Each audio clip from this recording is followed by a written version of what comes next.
That is more like it. The Celtics give us a glimpse of what they're supposed to look like on offense. Jaylen Brown gives me some quotes that I could set to music, and Joe Mazzulla gives Grant Williams a little dose of reality and a wake-up call. It's all right now on the Locked On Celtics podcast.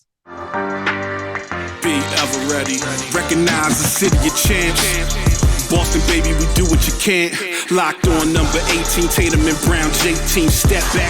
We gon' wet that and slay teams. Of course, the Celtics, who else could it be? Screaming like KG with the Larry O.B. Karalis above average, assessing the team status. Best daily pod, no cap, salary matching. Clutch like Bird the DJ, keep John on replay. Prime time, dapping up the truth on the sideline. Raining J's, how it started, raising banners, how we finished. Locked on Celtics pod, home of the winners. B.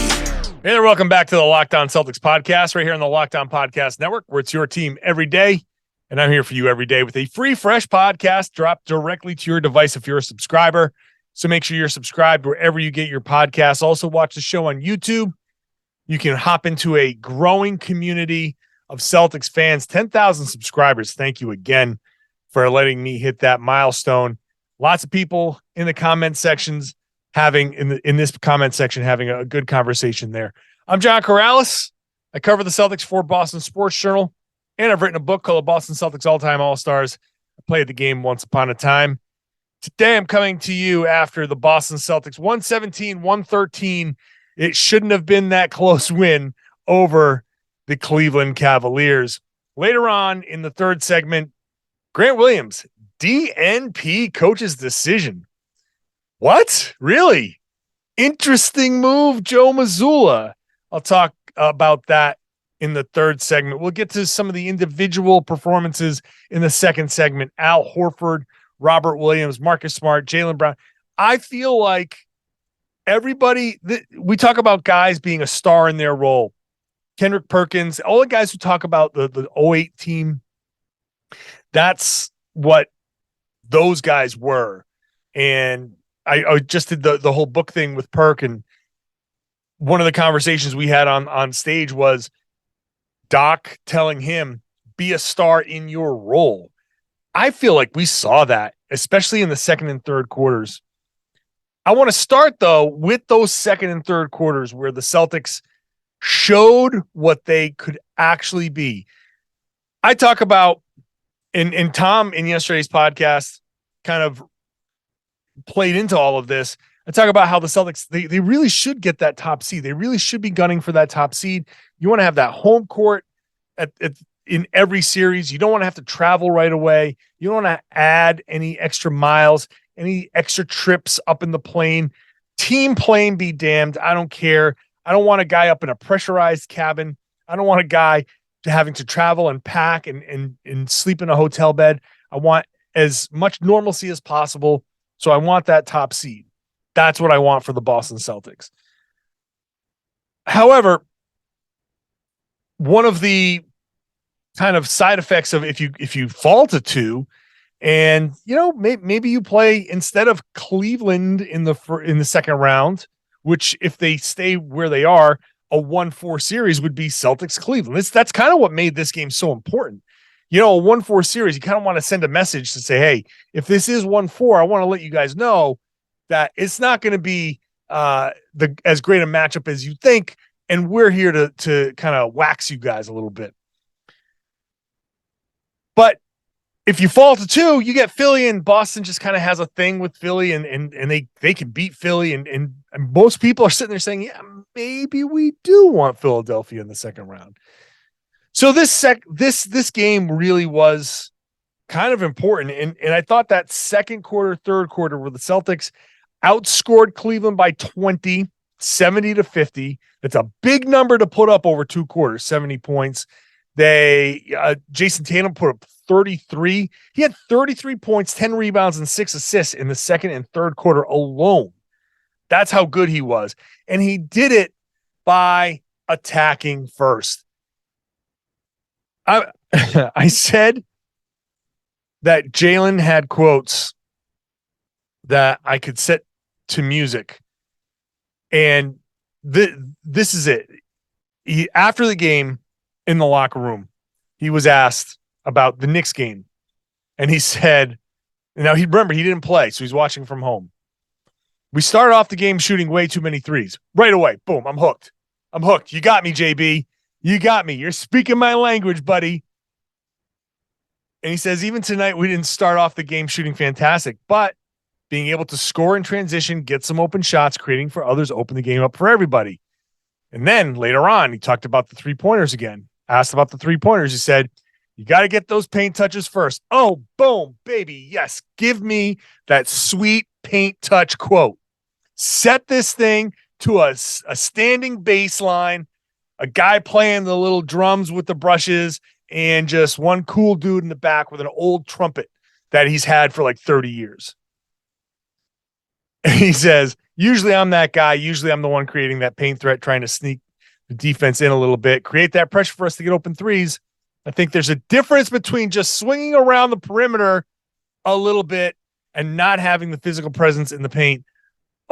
Give me a second with that quote, because Jaylen is saying everything that I've been saying all year long.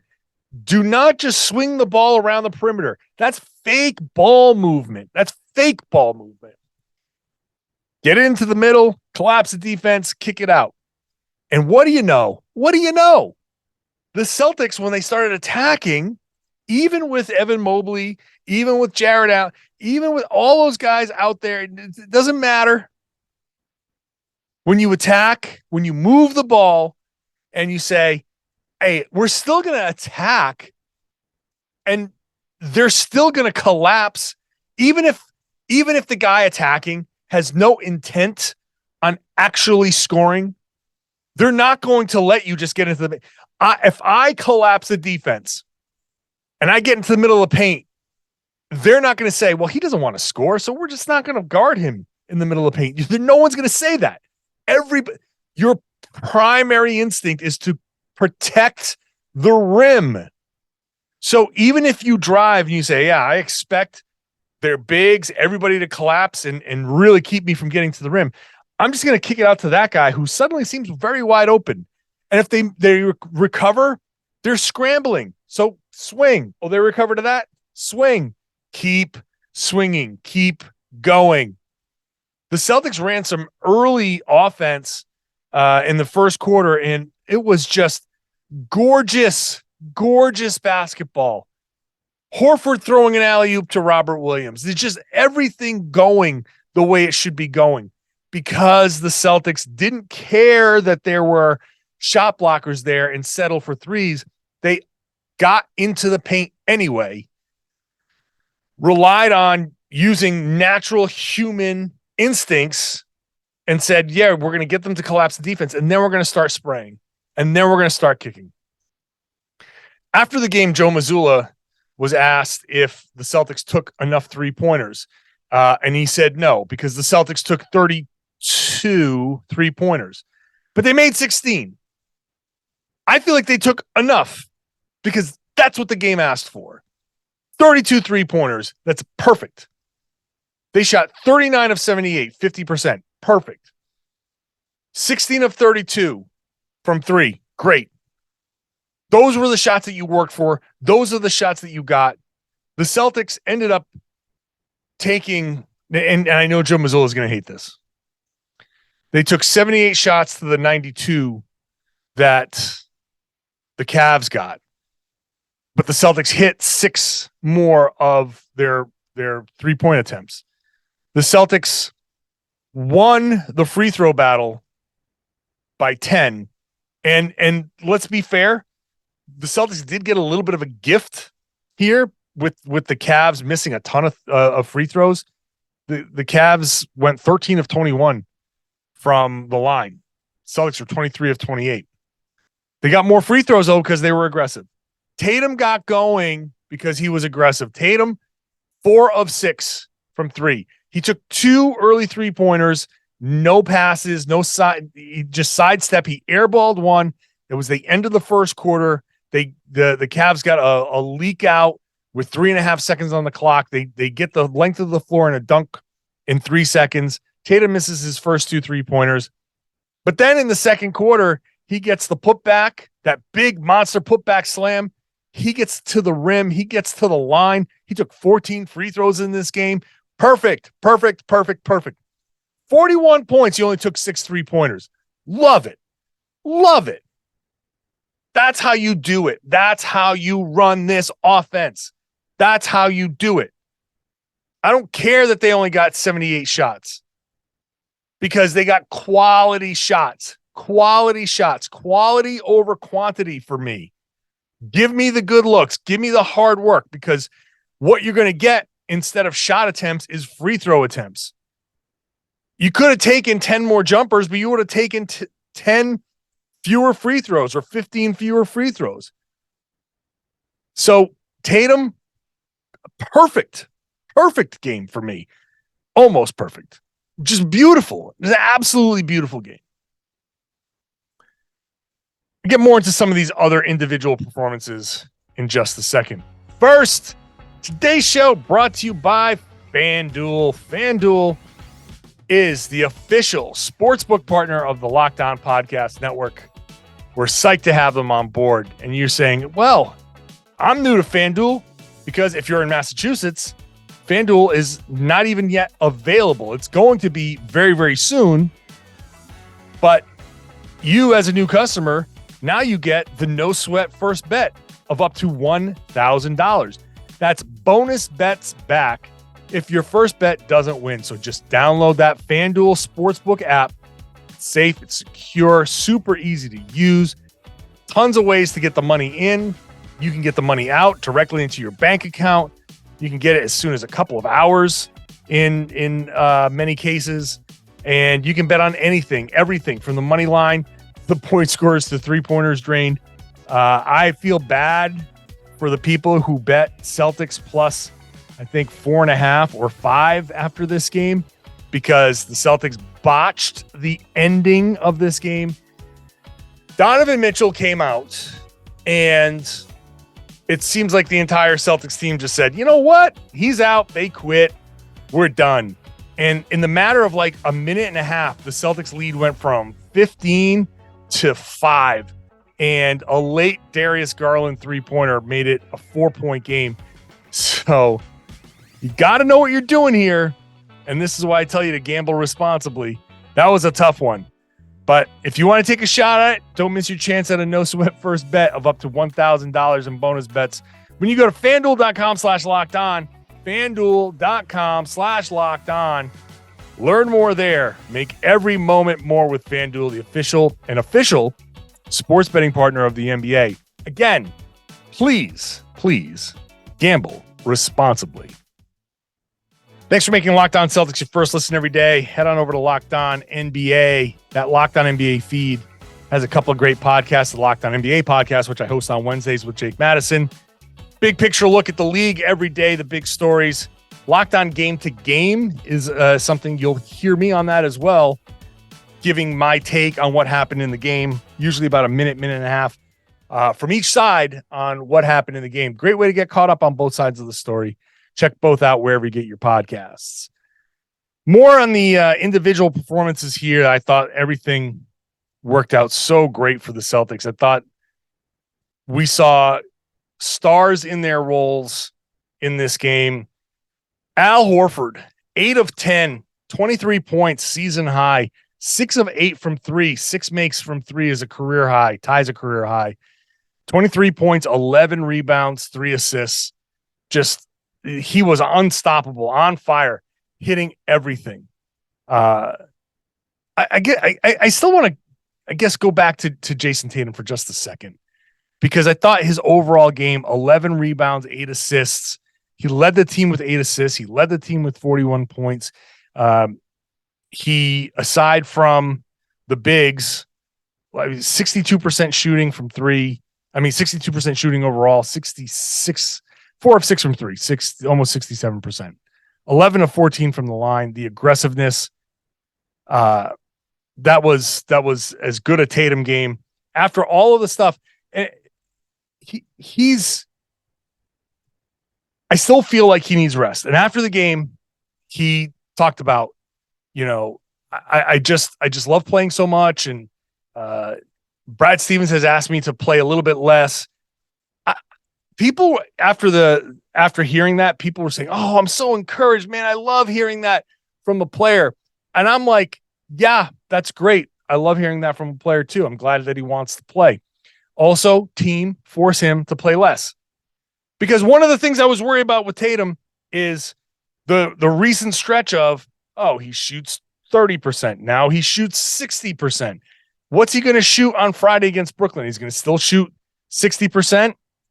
I mean, I wouldn't expect that, but can he shoot 45%? Can he shoot in the high 40% range? Can he get a decent percentage? Or is he just hot or is he cold? And if you're running hot and cold, it still tells me you're tired.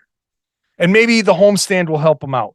I still haven't wavered. I haven't changed my opinion as far as Tatum goes all that much. I still feel like he needs time off, time away. And I still feel like they can get it to him like next week or something. So anyway, Al Horford, 80%, Robert Williams, 4 of 4, 100%. He had a double-double. Tatum, Horford, and Robert Williams all had 11 rebounds apiece. So 3 double-doubles there. I mean, unreal. Almost a triple-double for Jayson Tatum. I thought Rob was spectacular in his role. He had a few offensive rebounds. He had a few assists. He had a couple of blocks. He had a steal, but I'm surprised to only see 1 steal go down for Robert Williams because I feel like he had a ton of deflections. Thought defensively, the Celtics were playing really, really well. I think the decision from Missoula was basically, we're going to try to switch as best we can on the perimeter. We're going to stick with the bigs. We're going to try to hang with the bigs, Jared Allen and Evan Mobley, and try to keep them off the boards, keep them off the offensive boards. And hey, the Celtics did a great job. I think limiting the offensive rebounding was might have been the key to the game, as far as being able to blow it wide open. Where in the first quarter, the Celtics were out rebounded 10-4, or they gave up. No, it was 10 second chance points that they gave up in the first quarter. Then they gave up 6 the rest of the way, which is huge. And in fact, they were outscored 10-4 in second chance points in the first quarter, and they ended up tied by the end of the game, 16-16. So that tells you how good a job the Celtics did on the boards. And the front line there, Tatum, Horford, Rob Williams, did a great job there rebounding. Like I said, 11 rebounds apiece. They really buckled down there. Marcus Smart didn't shoot well, 3 of 11, but I thought he played well. He ended up with 14 points, 6 of 8 from the line, some big free throws late in the game. He made some great defensive plays. He had a couple of steals here, 3 steals, 2 assists. I thought he was great at pushing the pace. So I think Marcus did a good job. Jaylen, he only had 16 points, but and I think he kind of backed away as Tatum had it going. 6 of 15 is not bad. If he hits one more shot, then that percentage looks fine. I'm not going to go too crazy with that.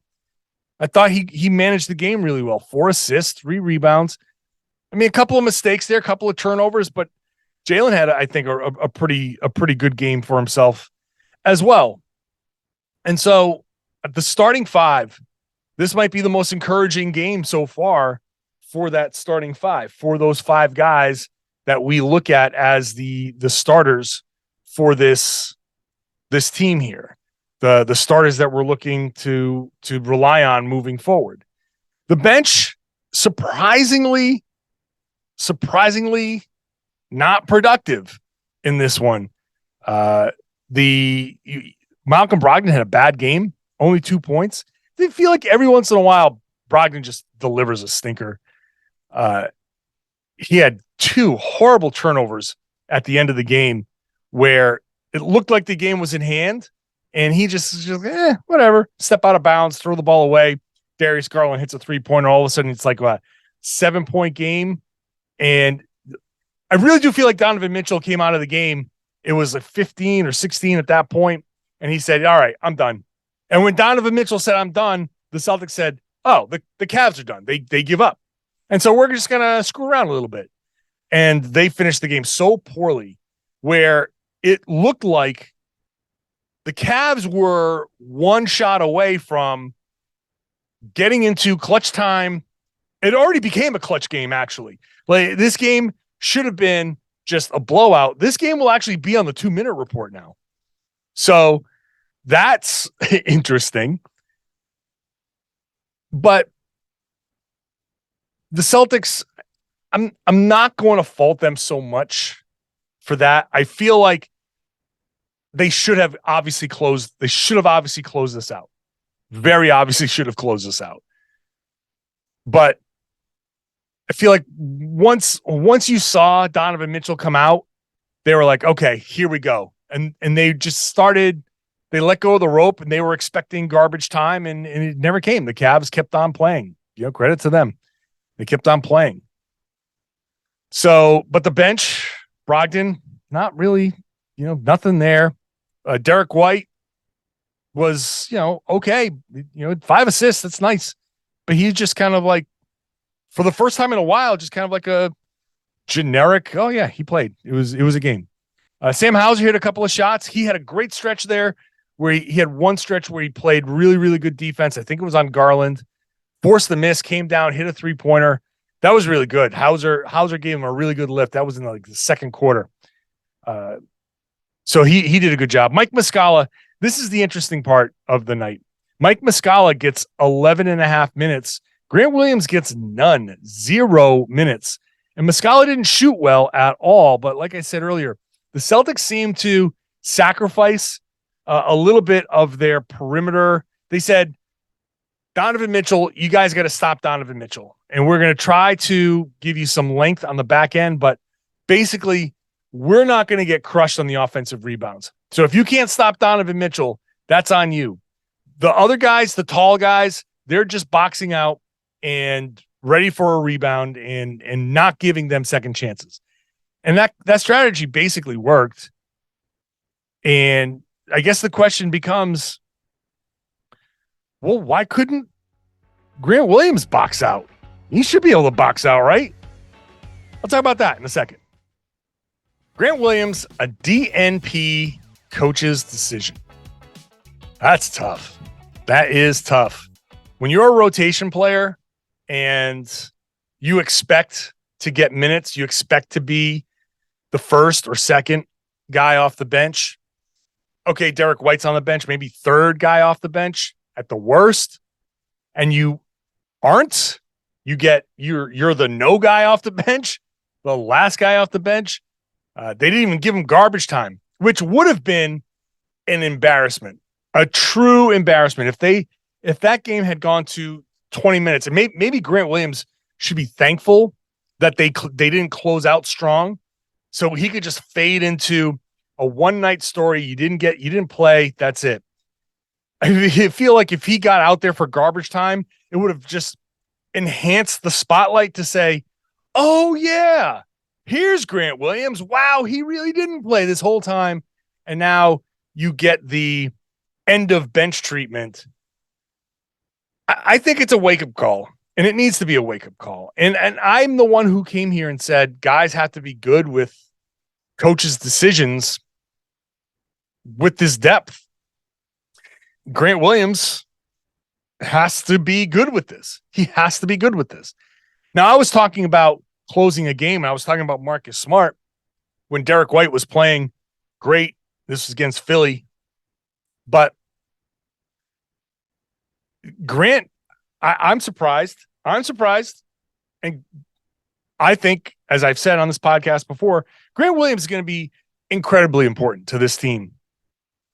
Incredibly important to this team for their chances at winning a championship. I feel like if he suddenly just falls out of the rotation, I feel like the Celtics' chances of winning a championship drop significantly, multiple percentage points, right? Because he's at his best a versatile defender who we saw just a few games ago guarding Joel Embiid, then switching on to James Harden and doing a good job there.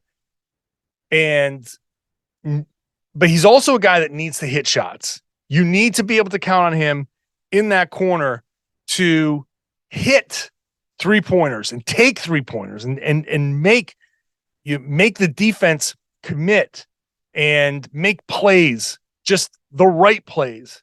It feels like the recent stretch for Grant Williams has just been a really bad stretch for him. Now, he talked about the arm, and I've talked about the arm, and hey, if that's a problem, then that's a problem, and that needs to, you need to sit down because of that. But if you're out there playing and you're trying to play through that, then play through it. Either play through it or don't. The Celtics are deep enough to handle that.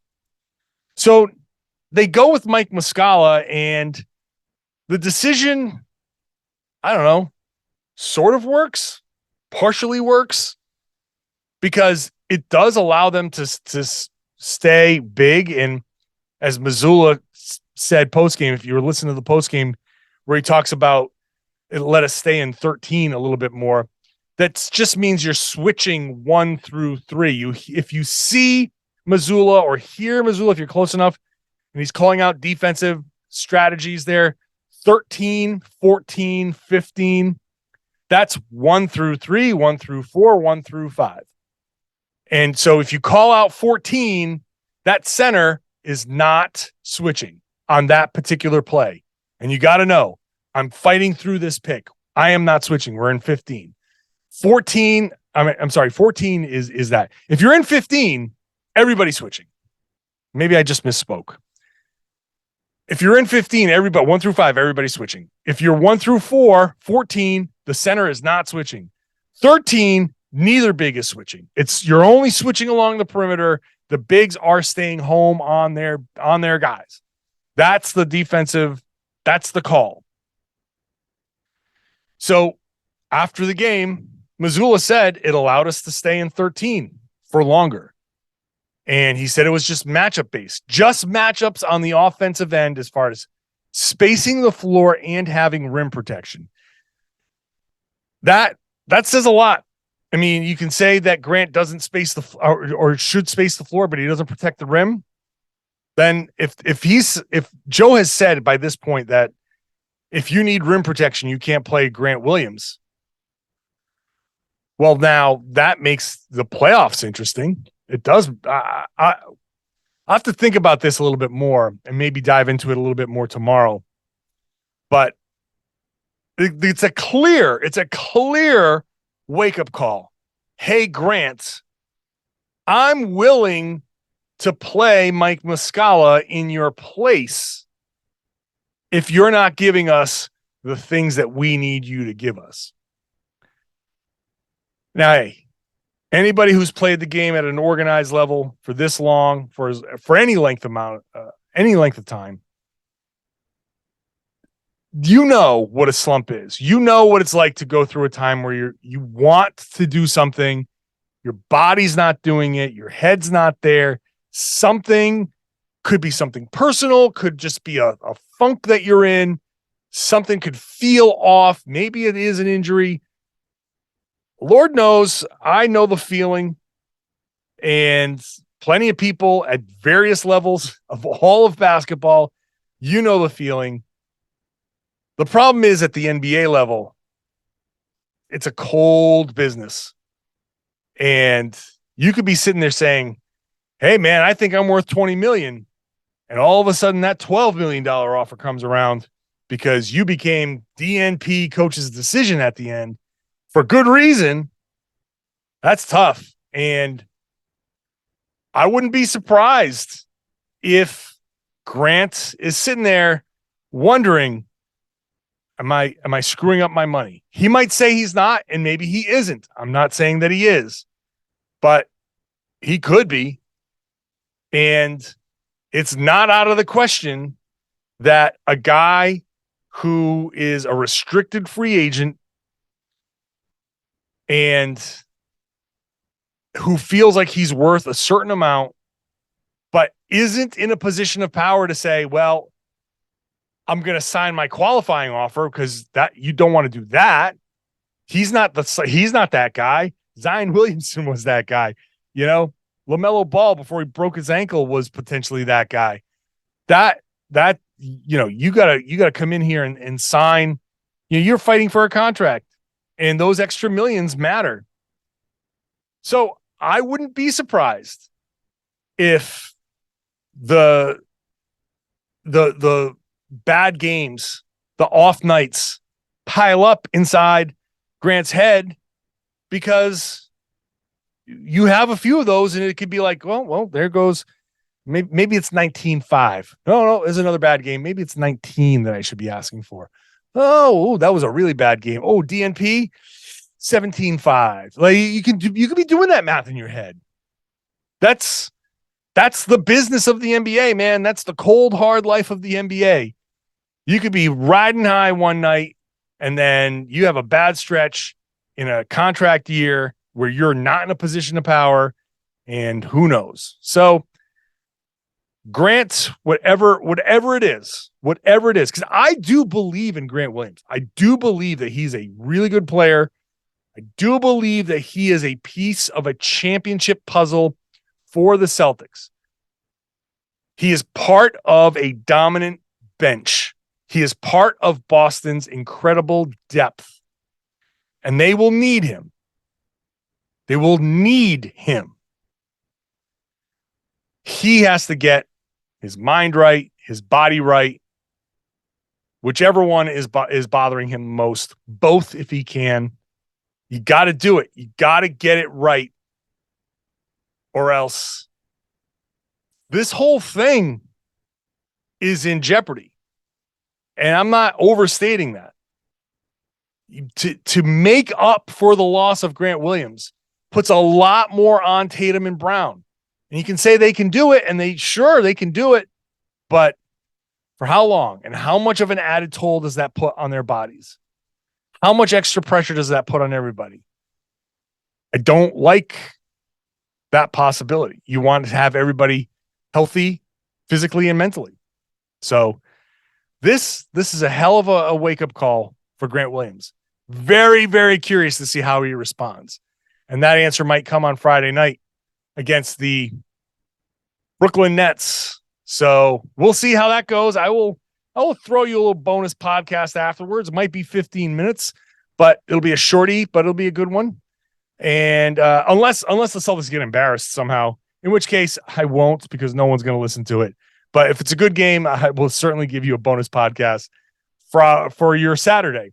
So make sure you're subscribed wherever you get your podcasts. Any app will do. The Locked On Celtics podcast is there. It is on YouTube. Watch the show on YouTube. Hop into that comment section on YouTube. Share your opinion. Ask questions. Get into the conversation. Tell me what you think. Tell me what you think about the podcast, the Celtics, all of that stuff. And share the podcast. Tell your friends and family and everybody that they should be listening to and watching the Locked On Celtics podcast right here on the Locked On Podcast Network. Your team every day.